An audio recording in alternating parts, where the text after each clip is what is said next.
నమస్తే welcome to I dream నేను మీ విజిత చాలా మందిలో మోకాళ్ళ నొప్పులు అనేది కామన్ గా చూస్తున్నాం అసలు ఎందుకు వస్తాయి రీజన్ ఏంటి జన్యుపరంగా కూడా ఇలాంటి నొప్పులు రావడానికి అవకాశం ఉందా అసలు వీటన్నిటికి సంబంధించిన అడ్వాన్స్ ట్రీట్మెంట్స్ ఏ రకంగా ఉన్నాయి ఫుడ్ కి దీనికి సంబంధం ఏమైనా ఉందా ఇలాంటి మరిన్ని విషయాలు మనందరికీ తెలియజేయడం కోసం ప్రస్తుతం మనతో పాటు ఉన్నారు ఆర్థోపెటిక్ సర్జన్ నీ స్పెషలిస్ట్ సర్జన్ డాక్టర్ కుశాల్ గారు ఇప్పుడు సార్ తో మాట్లాడి మనకున్న డౌట్స్ అన్ని క్లియర్ చేసేసుకుందాం నమస్తే సార్ నమస్తే thank you Vijitha thank you sir thank you very much sir topic లోకి వెళ్ళే ముందుగా మీ గురించి కొంచెం పర్సనల్ విషయాలు తెలుసుకోవాలనుకుంటున్నాను సార్ దేశ విదేశాల్లో ఎంతో ఫేమస్ డాక్టర్ గురువారెడ్డి సార్ ఆయనకు అల్లుడుగా మీ ఫీలింగ్ ఏంటి ఆయన నుంచి మీరు ఇన్స్పైర్ అయిన విషయాలు ఏమైనా ఉన్నాయా డెఫినెట్లీ అంటే మాకు ప్రొఫెషనల్ గా he is like god father for all of us not just me మొత్తం సన్షైన్ హాస్పిటల్లో మేము అందరం ఇక్కడ కలిసి పనిచేస్తాము so he is a father figure so మాకు all our teachings are thanks to him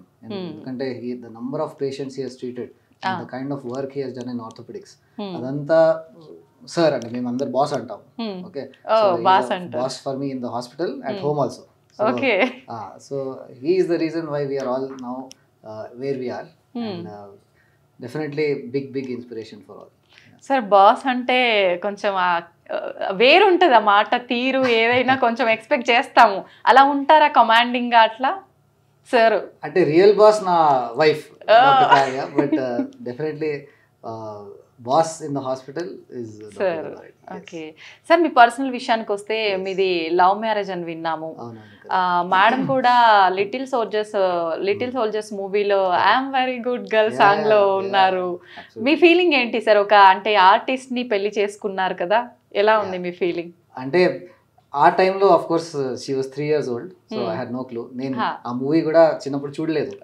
because నాకు తెలుగు మూవీస్ నేను ఎక్కువ చూడలేదు అప్పుడు సో నేను తర్వాతనే నాకు ఇవన్నీ తెలిసింది బేసిక్లీ లవ్ మ్యారేజ్ ఎట్లా వచ్చింది Kavya's elder brother doctor Adarsh he's my classmate in medical college so అక్కడి నుంచి కావ్య పరిచయం స్టార్ట్ అయింది so that is the connection and అప్పుడు ఈ లిటిల్ సోల్జర్స్ చూసి ఓహో ఎంత తోప్ పర్సన్ తో మన పెళ్లి అంటే లేటర్ ఆన్ పెళ్లి అవుతుందని హ్యాపీ ఫీల్ అయ్యారు అప్పుడు okay okay super star that time and the best thing is అప్పుడు మూవీ వాస్ ఫేమస్ ఇక్కడ వరకు ఆ లెగసీ ఇస్ కంటిన్యూ అంటే ఏంటి ఇప్పుడు మా పిల్లలు కూడా అదే చూసి ఆ సాంగ్స్ చూసి మా పిల్లల ఫ్రెండ్స్ కూడా అవే చూసి గుర్తు చేస్తారు మా పిల్లలు అయితే దే డోంట్ బిలీవ్ అది నా మదరే అని డిఫరెంట్ కదా ఉంటుంది సార్ మళ్ళీ మేడం ఎక్కడ నటించలేదు కూడా కాబట్టి ఒకటే మూవీ కదా మమ్మీ నేనా కాదా పిల్లల్లో ఉంటుంది ఇలాంటిది obviously she was 3 years old అంతే ఓకే ఓకే సార్ ఆదర్శ్ గారు మీకు ఫ్రెండ్ అట్లా మేడం తో పరిచయం అని చెప్పారు కదా అంటే వాళ్ళకి తెలుసా ముందుగానే ఆదర్శ్ గారికి మీ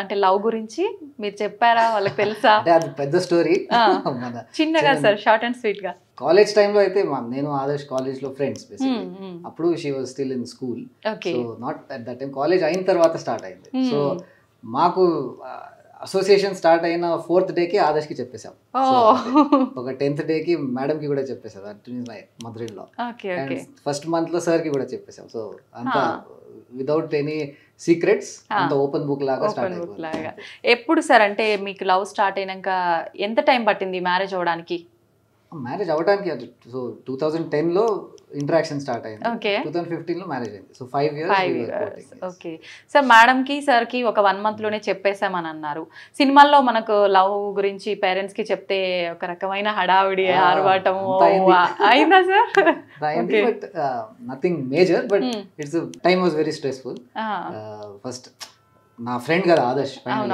సో అతనికి చెప్పినప్పుడు he had no idea so అది చెప్పిన తర్వాత ఆదర్శ్ రియాక్షన్ తర్వాత ఆదర్శ్ కి చెప్పిన తర్వాత ఫస్ట్ షాక్ ఎలిమెంట్ ఉంటది తర్వాత కోపం ఉంటది అవన్నీ రియాక్షన్స్ తర్వాత దెన్ గురువారెడ్డి సార్ కి చెప్పడం సో అవన్నీ వన్ ఫేజ్ బై ఫేజ్ ఒక నెలలో మొత్తం చెప్పి it was all fine after that sir అంటే మీరు ఇక్కడ కాదు మహారాష్ట్ర అని విన్నాము అంటే లాంగ్వేజ్ అంతా పూరా ఫరక్ అంతే కదా సార్ ఈ గురించి ఏమన్నా దీని గురించి కాంప్లికేషన్స్ వచ్చాయా ఫస్ట్ క్లాజ్ అదే తెలుగు మాట్లాడకపోతే నేను ఇవ్వను అని చెప్పారు ఓ కండిషన్ పెట్టారా సార్ ముందే లైటర్ వెయిన్ బట్ అది ఏంటంటే స్కూల్లో కాలేజ్లో ఎక్కువ హిందీ మాట్లాడి ఇంట్లో కూడా మరాఠీ హిందీ ఇంగ్లీష్ అట్లా మాట్లాడి తెలుగు అలవాటు ఎప్పుడు అవ్వలేదు thanks to Kavya thanks to the patients now.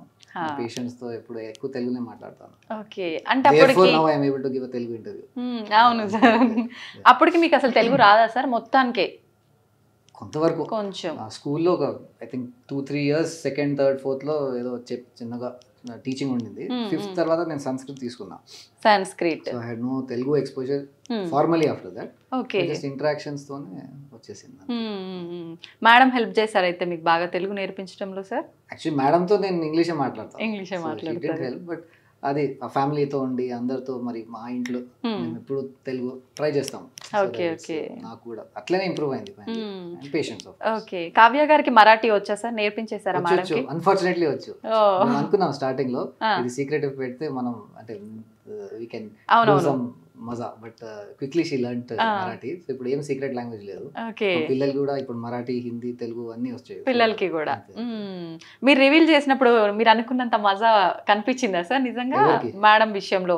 Language వచ్చు అని చెప్పి ఇంట్లో వాళ్ళకి అంటే అర్థమైపోయింది కదా. అర్థమైపోయింది. స్టార్టింగ్ లో బిఫోర్ మ్యారేజ్ తెలీదు Marathi Telugu. Over period of 6 months వచ్చేసింది. ఓకే సార్, మీ ఫ్యామిలీ విషయానికి వస్తే కావ్య మేడం అంటే చైల్డ్ ఆర్టిస్ట్ గా నటించారు. తను ఒక ఫేమస్ డాక్టర్ కి కూతురు. ఎలా ఉంది సార్ ఆ రిసీవింగ్ అదంతా? అంటే అది కూడా ఒక మరాఠీ ఫ్యామిలీ కదా. సో ఎవరికి లిటిల్ సోల్జర్స్ గురించి తెలీదు, కావ్య గురించి అట్లా ఆ యాంగిల్ నుంచి తెలీదు. బట్ ఒకసారి అది నేను కాలేజ్ లో ఉన్నప్పుడు 5 years లో పరిచయం ఉంది కావ్య అని, other sister. So they knew about her and then they watched the movie also. Everyone was excited about that of course. Okay sir, thank you very much sir. మీ పర్సనల్ విషయాల్ని చాలా చక్కగా తెలియజేశారు మా అందరికి. సార్, సాధారణంగా ఆర్థోపెటిక్ సమస్యలు ఏమొస్తాయి సార్ రెగ్యులర్ గా? ఆర్థోపెడిక్స్ అంటే ఫస్ట్ మనకి మైండ్ లో ఫ్రాక్చర్స్ వస్తాయి. బికాజ్ యాక్సిడెంట్ అయ్యి చాలా మందికి ఫ్రాక్చర్స్ అవుతాయి. ఇంట్లో పడి కూడా ఓల్డర్ ఏజ్ గ్రూప్ లో వాళ్ళు ఫ్రాక్చర్ తో వస్తారు. సో ఆర్థోపెడిక్స్ అంటే ఫ్రాక్చర్, ప్లాస్టర్ ఇవన్నీ ఉన్నాయి. బట్ అది maybe 25-30 years back that was orthopaedics. Orthopaedics అంటే ఒక పెద్ద టాపిక్ అన్నమాట. ఆర్థోపెడిక్స్ లో ఇప్పుడు నేను I'm an orthopaedic surgeon, yes, but I cannot do all orthopaedic surgeries. Orthopaedics లో సబ్ స్పెషాలిటీ ప్రాక్టీస్ అని అంటాం. ఒక్కొక్క రీజన్ కి ఒక్కొక్క సర్జన్ ఉన్నారు. షోల్డర్ అంటే ఒక సెపరేట్, నేను షోల్డర్ సర్జరీస్ చేయను. సో అట్లా స్పైన్ సర్జన్ ఉంటారు. స్పైన్ సర్జన్ అంటే ఒట్టి స్పైనే చేస్తారు, ఇంకేం చేయరు. ఫ్రాక్చర్స్, రెగ్యులర్ ఫ్రాక్చర్స్ చేయరు. దెన్ హిప్ సర్జన్స్, నీ surgeons, foot and ankle surgeons, అట్లా వేరే వేరే డివిజన్స్ ఉన్నాయి ఇప్పుడు. So that is the advancements. Because ఒక జాయింట్ లోనే ఒక అట్లీస్ట్ 20-25 మేజర్ సర్జరీస్ ఉంటాయి. అవి నేర్చుకోవడానికి, చేయడానికి టైం పడుతుంది. So that is the thing about orthopaedics. అందుకని దేనికి అది separate section. Definitely common things are fractures. And after that just మీరు సొసైటీలో చూస్తే ఎల్డర్లీ ఏజ్ గ్రూప్ లో ఆర్థరైటిస్ అని ఒక విషయం. ఏంటి సార్ ఆర్థరైటిస్ అంటే? జనరల్ గా వింటూ ఉంటాం మోకాలు అరగడం, అంటే మోకాలు కాదు, ఎనీ జాయింట్. బాడీలో మనకి జాయింట్స్ ఉన్నాయి. This is a joint. So every joint like that can undergo wear and tear. Arthritis అంటే అరగడం, అరుగుదల. మన ఇంట్లో కూడా డోర్స్ ఉంటాయి, ఆ డోర్స్ కి హింజెస్ ఉంటాయి. That is a joint. అక్కడ కూడా ఒక 10-15 years తర్వాత ఏమవుతుంది? So same wear and tear process joints లో కూడా అవుతుంది. సో నీ జాయింట్ తీసుకుంటే ఇది 2 bones, అంటే థై బోన్, లెగ్ బోన్. దీన్ని ఫీమర్ అండ్ టిబియా అంటాము. దీనికి మధ్యలో ఒక క్యాప్ ఉంటుంది ఇట్లా బ్లూ కలర్ ది, ఒక కవరింగ్ ఆఫ్ బోన్. దీన్ని కార్టిలేజ్ అంటాం. సో దీనిపైన మొత్తం వెయిట్ పడి పడి ఓవర్ పీరియడ్ ఆఫ్ టైం మన 50s 60s లో ఇట్లా కొంచెం డ్యామేజింగ్ స్టార్ట్ అవుతుంది. సో ఈ స్మూత్ సర్ఫేస్ కొంచెం రఫ్ అయిపోతుంది. లేయర్ అనేది వెళ్ళిపోతుంది, అరగడం అంటాం. సో ఇక్కడ నుంచి ఇక్కడ వరకు ఈ ట్రాన్సిషన్ ఫేజ్ 4 stages లో నడుస్తుంది. మోకాల గురించి మాట్లాడుతుంది. స్టేజ్ 1 లో నొప్పి మొదలవుతుంది పేషెంట్స్ కి. అప్పుడప్పుడు ఒకేజనల్ గా స్టేజ్ ఎక్కినప్పుడు, దిగినప్పుడు, ఎక్సెస్ వాకింగ్ చేసినప్పుడు. మరి స్టేజ్ 2 లో అది కొంచెం ఫ్రీక్వెంట్ గా వస్తుంది. మేబీ once in 2-3 days అట్లా కొంతవరకు నడుస్తేనే వచ్చేస్తుంది. Stage 3 is little more. That means everyday pain ఉంటుంది. 20-25 minutes నడిస్తే పెయిన్ వస్తుంది. అండ్ స్టేజ్ 4 లో అది డిఫార్మిటీ కూడా స్టార్ట్ అవుతుంది. అంటే కొంచెం వంకర్గా అవుతాయి నీ జాయింట్స్, పెయిన్ కాన్స్టెంట్ ఉంటుంది, ఇంట్లో కూడా నడవడానికి ఇబ్బందిగా ఉంటుంది. సో అది 4 stages ఆఫ్ ఆర్థరైటిస్ అంటాం. ఇప్పుడు ఈ బొమ్మ మీకు లాస్ట్ స్టేజ్ ట్రీట్మెంట్, అంటే నీ రిప్లేస్మెంట్. ఇదంతా మోకాల్ సర్ఫేస్ కట్ చేసి మెటల్ ఇంప్లాంట్ తో మనం అది ఫిక్స్ చేస్తాం. Artificial joint. నీ రీప్లేస్మెంట్ అంటే you are replacing the normal bone with artificial metal. So that is the surgery of the last stage, 4th stage of arthritis. ఈ knee replacement surgery ఇప్పుడు ఈ metal implants పెట్టిన తర్వాత average ఒక 15 to 20 years life span ఉంటుంది. Okay, so మంచిగా అంతే అన్ని అవుతాయి. నార్మల్ గా ఉండొచ్చా సార్ ముందు ఏదైతే ప్రాబ్లం రాకముందు ఉన్నారో అట్లా? అంటే డెఫినెట్లీ 90% ఆ పెయిన్ తగ్గిపోతుంది, బట్ ఒక 5-10% డిఫరెన్స్ తెలుస్తుంది. మనం ఆర్టిఫిషియల్ కి మన ఓన్ కి బట్ పేషెంట్స్ చాలా హ్యాపీ ఉంటారు, ఎందుకంటే ఆ పెయిన్ తో వాళ్ళు ఆల్మోస్ట్ 4th స్టేజ్ కి రావడానికి టైం పడుతుంది కదా, ఒక 4-5 years పడుతుంది. సో 4-5 years సఫర్ అయ్యి వస్తారు మా దగ్గరికి. So 5 years suffering suddenly 1 month 2 months లో మొత్తం ఆ పెయిన్ క్యూర్ అయిపోతుంది. Patients are very happy. And elderly patients కదా, 60s అట్లా ఏజ్ గ్రూప్ లో ఇది చేస్తారు. సో వాళ్ళు expectations are also not much. అంటే ఏంటి, ఇప్పుడు వెళ్ళి ఎవరు క్రికెట్ ఆడరు. So what do they want? They want to walk, వాళ్ళ కనీస అవసరాలు తీర్చుకునే విధంగా, పెయిన్ ఉండకూడదు, కింద కూర్చోవాలి, ఇవన్నీ yes, very much possible with the surgery. It's a beautiful surgery, చాలా బాగుంటది. And it's very commonly done now. So anyone who has knee pain in 4th stage arthritis, this is the only solution in the world. Okay, ఖచ్చితంగా replacement ఆప్షనా sir? ఇంకా అంటే age వాళ్ళకి, old age వాళ్ళకి ఇంకేం option లేదు. దీంట్లో రెండు ఉంటాయి. టోటల్ నీ రీప్లేస్మెంట్ అంటే ఇది, పార్షియల్ నీ రీప్లేస్మెంట్ అంటే సగమే, అంటే మోకాల్ది ఒక వైపుది. Suppose this half if you leave it, only this half ఇది రీప్లేస్ చేస్తే దాన్ని పార్షియల్ రీప్లేస్మెంట్ అంటాం. అంటే అది ఎట్లాంటి సందర్భాల్లో చేస్తారు? ఇది ఎలా చూస్తున్నాను కదా, మీకు ఇటు కనిపిస్తుంది, ఇటు కూడా కనిపిస్తుంది. అప్పుడప్పుడు కొన్ని ప్యాటర్న్స్ ఆఫ్ ఆర్థరైటిస్ లో ఒక ప్యాటర్న్ ఏంటంటే లోపల వైపుదే అరిగిపోతుంది, ఇటు వైపుది. సో ఒక వైపుది అరిగిపోతే అదే చేంజ్ చేసి పెడతాము. దానికి మళ్ళీ ఒక 10-15 years లైఫ్ స్పాన్ ఉంటుంది. దాని తర్వాత ఈ రెగ్యులర్ సర్జరీ చేయొచ్చు. So that's the thing. మళ్ళీ అంటే సర్జరీ అయిన తర్వాత కాంప్లికేషన్స్ ఏమైనా వచ్చే ఛాన్స్ ఉంటుందా సార్? ప్రతి సర్జరీకి కాంప్లికేషన్స్ ఉంటాయి. So knee replacement is no different. Knee replacement కి కూడా కొన్ని కాంప్లికేషన్స్ ఉంటాయి. దాంట్లో 1 in 1000 ఇస్ ద నంబర్, అంటే హార్డ్లీ 0.1% ఛాన్స్. సో అదేముంది, అప్పుడప్పుడు షుగర్, డయాబెటీస్ ఎక్కువ ఉంటే, ఇమ్యూనిటీ తక్కువ ఉంటే, కిడ్నీ ప్రాబ్లమ్స్ ఉంటే, అలాంటి రిస్క్ ఫ్యాక్టర్స్ ఎక్కువ ఉంటే కొంచెం ఇన్ఫెక్షన్ ఛాన్స్ ఆ పేషెంట్స్ లో ఎక్కువ ఉంటుంది. So but again 1 in 1000, 1 in 100 ఇట్లా. So that's less chance for more benefit. Risk benefit ratio చూస్తే రిస్క్ తక్కువ ఉంది, బెనిఫిట్ ఎక్కువ ఉంది. సో డెఫినెట్లీ అది తీసుకోవాలి మనం. సెకండ్ ఇస్ కొన్ని బ్లడ్ క్లాట్స్ ఫామ్ అవ్వచ్చు మన లెగ్ లో, and they can go to the lungs. ఇవి చాలా dangerous but very rare complications. అప్పుడప్పుడు బోన్స్ మరీ వీక్ ఉంటే ఫ్రాక్చర్ అవ్వచ్చు, ఈ రీప్లేస్మెంట్ ప్రాస్థెసిస్ దగ్గర అవ్వచ్చు. These are the 2-3 big complications, but number చూస్తే వెరీ తక్కువగా. ఓకే, ఆర్థరైటిస్ లో కూడా డిఫరెంట్ టైప్స్ ఉంటాయా sir? Arthritis, yes. So what I spoke about is osteoarthritis, అంటే age related arthritis. Okay, 60s లో విత్ ఓల్డ్ ఏజ్ వాళ్ళలోనే వస్తుంది. యంగ్ పేషెంట్స్ లో కూడా ఆర్థరైటిస్ రావచ్చు. Okay, one is rheumatoid arthritis, అంటే బాడీలోనే ఆటో ఇమ్యూన్ కండిషన్ ఇది, which means బాడీలోనే ఒక చిన్న సివిల్ వార్ లాగా fighting with in the body it self. So externally infection ఏం లేదు, బయట నుంచి ఏం కాదు, but internally there is an attack. So అది యంగ్ ఏజ్ లో కూడా రావచ్చు. అండ్ ఇప్పుడు దానికి కూడా మొత్తం పాడవుతే ఇదే ఒక సొల్యూషన్ ఆప్షన్. అదే good. And second thing is post traumatic arthritis, ఇంకొక ఆర్థరైటిస్, అంటే చిన్నప్పుడు ఫ్రాక్చర్ అయ్యి ఈ జాయింట్ షేప్ బాగాలేక, లేకపోతే అప్పుడే ట్రీట్మెంట్ సరిగా అవ్వలేదంటే, then that can go into arthritis. వాళ్ళకు కూడా ఇదే ఆప్షన్, అంటే లాస్ట్ స్టేజ్ లో ఇదే ఆప్షన్. దాని ముందు కొన్ని వేరే సర్జరీస్ కూడా ఉంటాయి, అట్లా చెప్పలేము. బట్ టోటల్ జాయింట్ డ్యామేజ్ ఉంటే ఒకటే ఆప్షన్. ఇప్పుడు the good thing is with the advancements, ఇప్పుడు ఈ ఇంప్లాంట్ లైఫ్ కూడా పెరుగుతుంది, కొత్త టెక్నాలజీ, రోబోటిక్ టెక్నాలజీతో కూడా అదే సర్జరీ కొంచెం ఇంకా పర్ఫెక్ట్ గా యాక్యురేట్ గా మనం చేస్తున్నాం. So that all these things are advancements ఉన్నాయి కదా. సో యంగ్ ఏజ్ లో కూడా చేయడంలో మేము కొంచెం ఇంకా బోల్డ్ అయిపోయాం కంపేర్ టు ఎర్లియర్ ఆన్. ఒక మైండ్ సెట్ ఉంటుంది, 65-70 లోనే చేయాలి ఆపరేషన్, అట్లేం లేదు. Can do in 50s.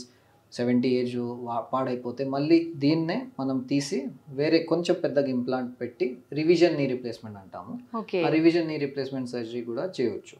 So అట్లా ఒక 2-3 times ఇదే మళ్ళీ మనం చేంజ్ చేయొచ్చు, రివైజ్ చేయొచ్చు. So that is also possible. అట్లా అంటే ఎన్ని సంవత్సరాలకు చేయాల్సి ఉంటుంది సార్ మళ్ళీ రివిజన్? Average 15 to 20. అంటే ముందుగానే ఏమన్నా మళ్ళీ ఇన్ఫెక్షన్స్ అట్లా వచ్చి చేంజ్ చేయాల్సిన అవసరం ఇన్ఫెక్షన్ వస్తే ఆ ఇన్ఫెక్షన్ కి మనం ట్రీట్ చేయాలి. ఆ infection treating medicines, injections, antibiotics తో ట్రీట్ చేయలేము. You have to do repeat surgery. అది దాంట్లో రకరకాలు ఉంటాయి. ఒకటి ఏంటంటే ఈ జస్ట్ మధ్యలోది పాలీ అంటాము, చేంజ్ చేసి మళ్ళీ పెట్టడంలో సెట్ అయిపోతుంది. లేదు ఎక్సెసివ్ ఉంటే ఇవన్నీ ఇంప్లాంట్స్ తీసి కొత్త ఇంప్లాంట్స్ వేయాలి. So that's unfortunate thing. Again తక్కువ మందికి వస్తుంది, బట్ ఉంటుంది ఇన్ఫెక్షన్ అని. ఎస్పెషల్లీ ఇప్పుడు నీ రిప్లేస్మెంట్ బయట కూడా ప్రతి చోట అవుతుంది, చిన్న చిన్న టౌన్స్ లో కూడా అవుతుంది. If you don't take proper precaution of your theatre, operation theatre, cleanliness అంటే ఇన్ఫెక్షన్ ప్రోటోకాల్స్ అన్ని ప్లేస్ లో లేకపోతే then you have a higher chance. That's one thing. And patients కూడా పోస్ట్ సర్జరీ మెయింటైన్ చేయకపోతే sugars or immunity overall, then it will definitely come. బాడీలో వేరే infections ఉంటాయి, urine infection, lung infection, అది మళ్ళీ ఇక్కడ స్ప్రెడ్ అవ్వచ్చు. That is also one more way. Arthritis లో మనకు ఫస్ట్ స్టేజ్ నుంచి లాస్ట్ 4th స్టేజ్కి వచ్చిన తర్వాతే రీప్లేస్మెంట్ అన్నారు కదా సార్. ఫస్ట్ స్టేజ్ ఉన్నప్పుడు అంటే నార్మల్ గా పెయిన్ వస్తుంది, అదే తగ్గిపోతుంది అని చెప్పి నెగ్లెక్ట్ చేస్తూ ఉంటాము. మళ్ళీ 4th స్టేజ్ రావడానికి ఎంత టైం పట్టే అవకాశం ఉంటుంది సార్? అంటే అది ఏం ఫిక్స్డ్ టైమింగ్ లేదు, okay, but average it will take anywhere between 2 to 5 years. కొంతమంది పేషెంట్స్ కి 10 years వరకు దే విల్ బి ఫైన్. దాంట్లో ఏం చేయాలి మనం? ఎర్లీగా మనం ఆర్థోపెడిక్ సర్జన్ దగ్గర వెళ్ళి సపోజ్ కొన్ని మెడిసిన్స్ కొంచెం కోర్స్ స్టార్ట్ చేసి కొన్ని ఎక్సర్సైజెస్ చెప్తాం మేము. ఓకే, సో ఈ మన నీ నీ ఆర్థరైటిస్కి ట్రీట్మెంట్ ఉట్టిగా వెళ్ళి మెడిసిన్ తీసుకోవడంలో కాదు. ఇట్స్ నాట్ లైక్ ఫిజిషియన్ దగ్గర మనం వెళ్తాము, ఫీవర్ వచ్చింది 2 days టాబ్లెట్ తీసుకున్నాము సెట్ అయిపోయింది, అట్లాంటి ఇది కాదు విషయం. ఇట్స్ లాంగ్ టర్మ్ థింగ్ కదా. So where and tear joints లో అవుతుంది. ఆ వేర్ అండ్ టేర్ కి మనం ఓవర్కమ్ చేయాలంటే ఎక్సర్సైజెస్ రెగ్యులర్ గా చేయాలి. సో మేము కొన్ని ఇక్కడ ఫిజియోథెరపీ సెంటర్లో చెప్తాము, అవి ఎక్సర్సైజెస్ రెగ్యులర్గా life long daily twice a day చేస్తే డెఫినెట్లీ అది స్లో డౌన్ అవుతుంది process. So something that would have taken 5 years will can now take 10 years. And joint supplements కూడా కొన్ని ఇస్తాం, medicines. So exercises, medicines and some precautions. One simple precaution is ఒకసారి మోకాలు నొప్పి మొదలైన తర్వాత పూర్తిగా ఇలా కింద కాలు ఫోల్డ్ చేసి కూర్చోకూడదు, స్టేజ్ ఎక్కడం దిగడం కొంచెం తగ్గియాలి. ఇవన్నీ కొన్ని simple precautions plus exercises plus medicines, ఇవన్నీ చేస్తే ఫస్ట్ 3 stages లో కొంచెం కంట్రోల్ ఉంటుంది. ఓకే, 4th స్టేజ్ రావడానికి ఇంకా ఎక్కువ. ఓకే సార్, చాలా మందిలో అంటే ఇప్పుడు చూసుకుంటే చిన్న చిన్న ఏజ్ లో 20-30 వాళ్ళకు కూడా మోకాలు నొప్పులు వస్తూ ఉన్నాయి. నార్మల్ గా వచ్చే నీ పెయిన్ కి మనకు అరుగుదలలో వచ్చే నీ పెయిన్ కి డిఫరెన్స్ ఎలా తెలుస్తుంది సార్? అంటే అంతవరకు వెళ్ళాలంటే మనం డెఫినెట్లీ ఆర్థోపెడిక్ సర్జన్ కన్సల్టేషన్ చేసి అది అర్థం చేసుకోవాలి. బట్ అప్పుడప్పుడు ఎస్పెషల్లీ ఫీమేల్స్ అరౌండ్ ప్రెగ్నెన్సీ ఆ టైంలో ఎక్కువ కార్టిలేజ్ సాఫ్టనింగ్ కొంచెం అవ్వచ్చు. సో ఈ కార్టిలేజ్ సాఫ్టనింగ్ కి ట్రీట్మెంట్ వేరే ఉంటుంది. ఇట్స్ నాట్ ఆర్థరైటిస్, కాండ్రోమలేషియా అని అంటాము. సో ఆ కాండ్రోమలేషియా అంటే మేము ట్రీట్ చేస్తాము మెడిసిన్స్ తో, ఫిజియోథెరపీ, ఎక్సర్సైజెస్ తో ట్రీట్ చేస్తాము అది. ఓకే సార్, స్పాండిలైటిస్ అంటుంటారు కదా, అసలు ఎందుకు వస్తుంది సార్ స్పాండిలైటిస్? స్పాండిలైటిస్ కూడా ఒక రకమైన డీజనరేషన్ అన్నమాట. సో నెక్ కి, లో బ్యాక్ కి, ఈ 2 spots లో ఈ స్పాండిలైటిస్ వస్తుంది. ఇలా ఇవి కామన్లీ ఇప్పుడు మనం యంగర్ ఏజ్ లో కూడా చూస్తున్నాం. ఎందుకంటే సాఫ్ట్వేర్ ఎంప్లాయీస్ వాళ్ళు చాలా ఆడ్ పొజిషన్ లో పనిచేస్తే, లాంగ్ అవర్స్ పనిచేస్తే. ఇప్పుడు నేను ఎట్లా ఉన్నాను, ఇప్పుడు కంప్యూటర్ ముందు నేను 8 hours ఉండాలి. దాంట్లో ఒక పొజిషన్ ఉంటుంది, 1 2 3 4 కొన్ని చెప్తాను నేను. సో ఫస్ట్ థింగ్ ఇస్, నేను ఇక్కడ కూర్చున్నాను, నా పైనుంచి చూస్తే ice have to be at the top of the computer screen. Okay, so ఈ లెవెల్ మెయింటైన్ చేయాలి. సపోజ్ ఇలా ఉంటే ఇక్కడ స్ట్రెయిన్ వస్తుంది, సపోజ్ ఇలా ఉంటే ఇక్కడ స్ట్రెయిన్ ఉంటుంది. సో నెక్ న్యూట్రల్ ఉండాలంటే eyes have to be at the top of the screen of the computer. Then కింద చూస్తే, సో నెక్ అయిపోయింది. షోల్డర్స్లో మనం చైర్కి, టేబుల్కి ఒక ప్రాపర్ హైట్ ఉండాలి. కొంతమంది వర్క్ ఫ్రమ్ హోమ్ లో బెడ్ మీద పడుకొని ఏదేదో దట్స్ నాట్ అలౌడ్. సో ఇక్కడ ఉంది, నా hands are here because shoulders are resting. Suppose system ఇక్కడ ఉంటే ఇది స్ట్రెయిన్, అది మనకి తెలీదు, చేస్తున్నాము అది తెలీదు, బట్ ఇది neutral position. So shoulder shrugging is not good. And కింద కూడా ఉంటే ఈ స్ట్రెయిన్ వచ్చేస్తుంది. మీరు అలవాటు అయిపోతుంది, మీరు చేస్తారు, but over a period of 2-3 hours 4 hours ఆ స్ట్రెయిన్ పడుతుంది. సో ఇది షోల్డర్ గురించి. మళ్ళీ స్పైన్, హోల్ స్పైన్ ఇది చూస్తే ఇక్కడ ఒక సపోర్ట్ ఉంది. ఓకే, ఇదేదో నాకు లగ్జరీ అని కాదు, ఇక్కడ సపోర్ట్ ఉండాలి, బ్యాక్ సపోర్ట్ ఉండాలి. ఎందుకంటే ఈ హెడ్, షోల్డర్స్, మొత్తం చెస్ట్ వెయిట్ మొత్తం లోవర్ బ్యాక్ మీద పడుతుంది. సో ఈ లోవర్ బ్యాక్ మనం సపోర్ట్ ఇవ్వకపోతే, కొన్ని చైర్స్ ఉన్నాయి, మంచి చైర్స్ ఉంటాయి, ఇలా బ్యాక్ సపోర్ట్ ఉంటుంది, but if you don't have that then this kind of support is important. Thighs flat ఉండాలి మన కింద, I can't show it but legs should be neutrally touching the floor. So ఇవన్నీ positions చేస్తే work from home ఎన్వైర్న్మెంట్లో లేకపోతే office ఎన్వైర్న్మెంట్లో కూడా ఈ ergonomics అంటాము, అంటే వర్క్ ప్లేస్ ఇస్ ఎన్వైర్న్మెంట్, అది మంచిగా మనం సెట్ చేస్తే ఇలాంటి ప్రాబ్లమ్స్ రావు స్పాండిలైటిస్. ఓకే, దానికి ట్రీట్మెంట్ ఎలా ఉంటుంది? దానికి ట్రీట్మెంట్ కూడా first is correction of the posture, second is physiotherapy to strengthen your neck. Because మీరు 8 hours 10 hours స్క్రీన్ ముందు ఉంటే ఒక లోడ్, కంటిన్యూస్ లోడ్ పడుతుంది ఆ రీజన్ మీద, నెక్ మీద, బ్యాక్ మీద. దాన్ని ఓవర్కమ్ చేయాలంటే మీ టిష్యూ లోడ్ కెపాసిటీ మీరు పెంచాలి. సో ఆ పెంచడం అంటే ఎక్సర్సైజెస్ అంతే. సో ఇప్పుడు సింపుల్ బైసెప్స్ ఉంది, ఈ హ్యాండ్ కి మీరు బిల్డప్ చేస్తేనే స్ట్రెంగ్త్ వస్తుంది. Same thing for neck and same thing for back. కానీ మనం దాని గురించి ఆలోచించము. బైసెప్స్ చాలా మంది చేస్తారు కానీ నెక్ అండ్ స్పైన్ ఎవరు చేయరు. సో అది మరి ప్రాబ్లం అవుతేనే దెన్ యూ రియలైజ్, దెన్ అది చేయాలి. So posture correction, exercises, medicines role పెద్ద లేదు దీంట్లో, but these are the 2 things. Okay sir, neck కు సంబంధించిన ఇబ్బందులు ఎలాంటి వచ్చే ఛాన్సెస్ ఉంటాయి సార్ ఎక్కువగా? మెడ ఎముకకు సంబంధించి మెడలో ఇదే స్పాండిలైటిస్ ఒకటే మోస్ట్ కామన్. అండ్ డిస్క్ అని ఒక డిస్క్ డిజీజ్ ఉంటుంది. సో మన స్పైన్ లో బోన్స్ కి మధ్యలో ఒక గుజ్జు లాంటివి ఉంటుంది, దాన్ని డిస్క్, మీరు స్లిప్ డిస్క్ విని ఉంటారు. సో లో బ్యాక్ లో, నెక్ లో again 2 areas, lumbar spine, cervical spine అంటాము. దాంట్లో ఈ గుజ్జు స్లిప్ డిస్క్ అవుతుంది. సో ఆ స్లిప్ డిస్క్ కండిషన్ లో మళ్ళీ sudden pain, acute unbearable pain start అవుతుంది. ఆ పెయిన్ మెడ నుంచి ఆర్ బ్యాక్ నుంచి మన హ్యాండ్స్ లో, ఫీట్ లో కూడా పెయిన్ స్టార్ట్ అవుతుంది. తిమ్మిరి మన చేతులు వస్తుంది. సో ఇవన్నీ ఆ డిస్క్ ప్రాబ్లమ్ తో రావచ్చు. అది కూడా మరి ఎక్స్రే చేయాలి, ఎంఆర్ఐ చేయాలి, అవసరం ఉంటే సర్జరీ కూడా చేయాలి దానికి. This is the whole process. Okay sir, సర్జరీల విషయానికి వస్తే ఇందాక మీరు అన్నారు రోబోటిక్ సర్జరీలు అని చెప్పి. చాలా మంది రోబోటిక్ సర్జరీ అనగానే భయపడుతున్నారు. అంటే పర్సన్ ఉండి జాగ్రత్తగా చేస్తేనే ఇంత టెన్షన్ గా ఉంటుంది, మరి కంప్యూటర్ ఇలా చేయడం ఏంటి రోబో అని చెప్పి ఏం చెప్తారు సార్? ఆపరేషన్ థియేటర్ లో ఒక పెద్ద మషిన్ వెళ్ళి మన సర్జరీ చేసేస్తుంది, అట్లా కాదు. సో నీ రిప్లేస్మెంట్ లో ఇప్పుడు ఇది నీ ఉంది, దాని పైన మసిల్స్ ఉంటాయి, ఇది బోన్స్ పైన మసిల్స్ ఉంటాయి, స్కిన్ ఉంటుంది. సో ఫస్ట్ సర్జన్ అక్కడే ఉంటారు. స్కిన్ మసిల్స్ మొత్తం కట్ చేసి ఇవన్నీ ప్లానింగ్ మేమే చేసి, రోబోట్ అసిస్టెడ్ సర్జరీ. ఈ నీ రిప్లేస్మెంట్ సర్జరీ అంటే రోబోట్ అసిస్టెడ్ సర్జరీ. సో ఈ రోబోట్ ఎట్లా ఈ బోన్ కట్ చేయాలి, ఏ యాంగిల్లో కట్ చేయాలి, అవన్నీ మేము చెప్తాం. And execution is done by the robot. So ఆ ఎగ్జిక్యూషన్ లో మనకంటే robot is accurate.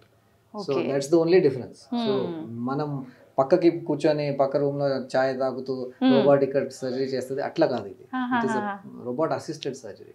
So robot ఉంటుంది, మేము ఉంటాం, అప్పుడే సర్జరీ అవుతుంది.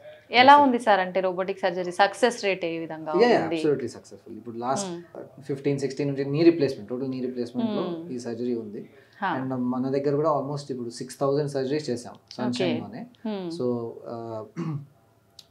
అబ్సల్యూట్లీ అంటే మేము ఏం చూస్తున్నామంటే పర్ఫెక్ట్ గా చేస్తాం కదా, యాక్యురసీతో కట్ చేస్తాం కదా. సో మామూలు నాన్ రోబోటిక్ సర్జరీ కంటే especially in the first 2-3 months patients కి పెయిన్ తక్కువ ఉంటుంది. సో రికవరీ కొంచెం ఫాస్టర్ ఉంటుంది. So this is the advantage we're seeing in the short term of the robotic surgery. So it's a very good surgery, very successful surgery. I think future లో ఇంకా వస్తూనే ఉంటాయి robots. ఇప్పుడు ఇంకేమన్నా updated వచ్చాయా sir సర్జరీలు దీని తర్వాత? రోబోట్ నీ రిప్లేస్మెంట్ లో ఈ రోబోటిక్ ఒకటి. ఇప్పుడు మా లిగమెంట్ సర్జరీస్ లో కీ హోల్ సర్జరీ ఉంది. అది కూడా కొత్తదేం కాదు, బట్ అది ఒక స్పెషలైజ్ టెక్నిక్ అన్నమాట. సో సర్జరీ అంటే మనం ఏమనుకుంటాం, మొత్తం ఓపెన్ చేసి టిష్యూ ఓపెన్ చేసి, కానీ మీరు లాప్రోస్కోపీ మామూలుగా విని ఉంటారు, కడుపులో మనం కెమెరాస్ పెట్టి చేయడం. సో జాయింట్స్ లో కూడా అట్లా చేయొచ్చు. సో చిన్న చిన్న మనం నీ జాయింట్ లో కూడా మొత్తం ఓపెన్ చేయకుండా జస్ట్ చిన్న చిన్న హోల్స్ పెట్టి కెమెరాస్ వేసి అది చేయొచ్చు. So that is called arthroscopy. Arthro అంటే జాయింట్, స్కోపీ అంటే విజువలైజేషన్. సో ఆర్థ్రోస్కోపీ అంటే ఇప్పుడు స్పోర్ట్స్ లో అథ్లీట్స్ లేకపోతే యాక్సిడెంట్స్ లో రెగ్యులర్ పేషెంట్స్ నీ మొత్తం ఇలా ట్విస్ట్ అవుతే బోన్స్ కి ఏమవ్వదు, బట్ కనెక్షన్స్ కి బోన్ కి మధ్యలో కనెక్షన్ బ్రేక్ అవుతుంది కదా, లిగమెంట్స్. సో ఆ లిగమెంట్ సర్జరీస్ కామన్లీ ACL అన్న ఒక వర్డ్ ఉంటుంది, యాంటీరియర్ క్రూషియేట్ లిగమెంట్. సో ఆ లిగమెంట్ ఇంజూర్ అవుతే మనం అది కీ హోల్ సర్జరీస్ తో చేస్తాం. సో ఈ లిగమెంట్ అంటే ఇది సెంటర్ది, అండ్ మెనిస్కస్ అంటే ఇది పక్కది. Okay this is like shock absorber. ఇక్కడ ఒకటి ఉంటుంది, ఇక్కడ ఒకటి ఉంటుంది. So these are the 2 things which we can repair easily, most commonly. చాలా చేయొచ్చు ఆర్థోస్కోపీలో, బట్ ఇవి commonly ACL and meniscus surgeries are done with arthroscopy. So cameras పెట్టి మాకు టీవీలో మొత్తం కనిపిస్తుంది. సో మేము ఇక్కడ సర్జరీ చేస్తాం, అక్కడ టీవీలో చూస్తాం, సర్జరీ చేసేస్తాం. So that is the advancement in terms of any other advance. Safe కదా సార్, అంటే ఎట్లాంటి కటింగ్స్ కోతలు ఏముండవు కాబట్టి భయపడాల్సిన అవసరం కూడా లేదు కదా. It is much safer than open surgeries. Open surgeries లో ఇప్పుడు మేము చెప్పిన ఇన్ఫెక్షన్ ఛాన్సెస్ అంటే హై ఉంటుంది, ఇవి హార్డ్లీ నెగ్లిజిబుల్ ఛాన్సెస్ ఉంటాయి. రిస్క్ ఫ్యాక్టర్స్ చాలా తక్కువగా ఉంటాయి. చిన్న ఇన్సిజన్ కదా, సో రికవరీ ఫాస్ట్ ఉంటుంది and it's very beautiful surgery. Okay sir, వంశపారంపర్యంగా కూడా ఆర్థరైటిస్ ఇవన్నీ వచ్చే అవకాశాలు ఉంటాయా? అంటే ఫ్యామిలీయా? Family. Okay, so yeah, genetic trait ఉంటుంది. That is one of the strongest influencers, predictor of arthritis. అంటే దాంట్లో ఒకటి మెయిన్ ఇస్ దట్ ఈ ఫ్యామిలీలో పేరెంట్స్కి, గ్రాండ్ పేరెంట్స్కి ఆ టెండెన్సీ ఉంటే అది మీకు వచ్చే ఛాన్స్ హై ఉంటుంది. కంపల్సరీ వస్తుంది అంటే అట్లేం లేదు, బట్ ఛాన్స్ ఉంటుంది, పర్సెంటేజ్ అనమాట. అదొకటి. ప్లస్ కొంతమంది చిన్నప్పుడు బాగా అథ్లెటిక్గా ఉండి జంపింగ్ యాక్టివిటీస్ ఎక్కువ చేస్తే వాళ్ళకి రిస్క్ కొంచెం హైయర్ ఉంటుంది. లేకపోతే యాక్సిడెంట్స్ నేను చెప్పినా కదా, సో మోకాలు దగ్గర దాని చుట్టూ ఫ్రాక్చర్స్ అట్లా ఏమైనా అయితే పోస్ట్ ట్రామాటిక్ ఆర్థరైటిస్, అది ఒకటి. అట్లా 2-3 risk factors. Obesity, so weight ఎక్కువ ఉంటే అలాంటి పేషెంట్స్కి వచ్చే ఛాన్స్ ఉంది. These are the risk factors. Okay, ఎక్కువగా ఓల్డ్ ఏజ్ వాళ్ళలోనే వస్తుంటాయి. అంటే ముందు నుంచి జాగ్రత్తలు తీసుకుంటే వచ్చే ఛాన్సెస్ తక్కువగా ఉంటాయి కదా సార్. ఎటువంటి జాగ్రత్తలు తీసుకోవచ్చు? తర్వాత మేము జాగ్రత్తగా చెప్తే కూడా పేషెంట్స్ వినరు. సో మీరు వచ్చే ముందు ఎట్లా ఏం కొంతమంది ఉంటారు సార్ వినేవాళ్ళు, పాటించే వాళ్ళు. సో అది ఉంటుంది. ఎస్, సో దానికి సింపుల్ అండి. ఇప్పుడు ఇఫ్ యూ నో మీ ఫ్యామిలీలో ఉంది, మీకు టెండెన్సీ ఉందంటే మెడిసిన్స్ ఏం అక్కర్లేదు, సింపుల్ 2 exercises ఉంటాయి. అది మీరు చెప్తే, ఫిజియోథెరపిస్ట్ చెప్తే, అది మీరు డైలీ మార్నింగ్ ఒకసారి, ఈవినింగ్ ఒకసారి చేస్తే డెఫినెట్లీ ఒక నీలో స్ట్రెంగ్త్ వస్తుంది. ఆర్థరైటిస్ ఎలిమెంట్ కొంచెం మనం కంటైన్ చేయవచ్చు. సరే, మనకు ఏ హెల్త్ ఇష్యూ రాకుండా ఉండాలన్నా మెయిన్ ఫుడ్ ఇంపార్టెంట్. ఫుడ్ అనేది మనం మంచిగా తీసుకుంటే ఇమ్యూనిటీ ఉంటుంది, హెల్త్ ఇష్యూస్ రాకుండా ఉంటాయి. ఎముకలు దృఢంగా ఉండాలంటే ప్రత్యేకంగా ఎటువంటి ఫుడ్ అనేది మన డైట్ లో ఉండాలి సార్?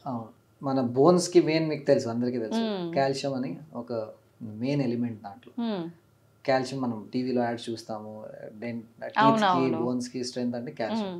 బట్ చాలా మందికి ఏం తెలియదు అంటే కాల్షియం డైరెక్ట్ గా మనం బయట నుంచి తీసుకుంటే అక్కడ వెళ్ళదు.